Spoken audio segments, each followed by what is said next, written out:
So hi everyone, you're listening to Love Talk with Kira, where we discuss the 50 ways of love, the do's and don'ts of dating in today's era, where we also discuss sex fetishes and going deeper. And today I wanted to go ahead and I wanted to discuss with you, when is the right time to FaceTime your partner when you're dating and just starting out in that relationship.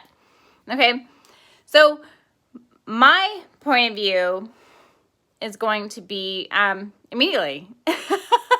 I think that you shouldn't be afraid to go ahead and chat and speak to face with the person that you want to potentially spend the rest of your life with, because we all know that when you're dating someone, you're totally thinking about the potential of a committed relationship.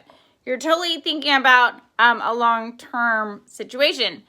Now, if you're not, then you definitely need to disclose that immediately when you're discussing anything with the person that you're talking to, okay?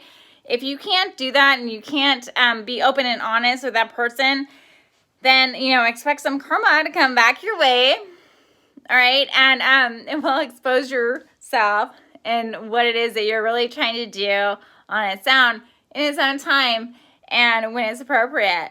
And most of the time that happens when you least expect it. So I always explain to people to go ahead and be as honest as you can. Go ahead and start talking to that person. Do your texting and stuff like that if you want to, but don't wait too long to go ahead and meet the person face to face. I think it's very important. The other person really wants to get to know you. They really want to know who you are.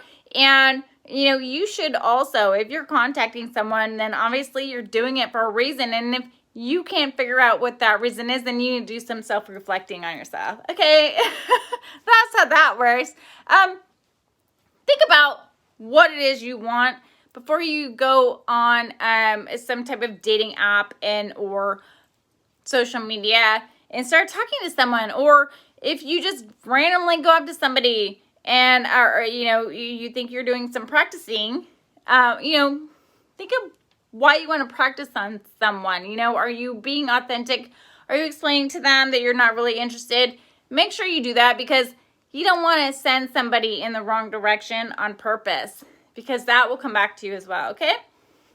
Karma is very real, and I think that it's very important to be very honest and open with the person that you're dealing with, okay? You chose them, and they chose you, and I think that's important to remember, okay? You have that connection, that chemistry that bonds you in that moment, and there's that attraction and that reason that you guys got to know each other, okay, if you do. And so remember that, and don't be afraid of it. And a lot of people find that, and they're like, oh my God, like, I haven't had this in so long, I don't know what to do. I don't know how to feel. You know what? If you need a minute, fine, take a minute. But don't wait too long, because you're leaving the other person hanging. And that's not cool. Be open and honest with the person, because they're waiting to talk to you, okay? So go ahead and message the person. Let them know how you really feel. And don't be afraid. So many people are afraid. I think if we could get everyone on board with being more open and not being so devastated with what has happened to all of us and each one of us in the past, we can move forward with the future with the people that are right in front of us, wanting, to share their love and abundance and prosperity and emotions and feelings and fantasticness. You know what I mean? So allow it to happen, but only you can allow it to happen. Okay, stop pushing it away. So, okay, that's my tip for tonight. Thanks for joining in with Love Talk with Kira, and we will talk later. Okay, sending 11 hugs and stay safe. All right, talk soon.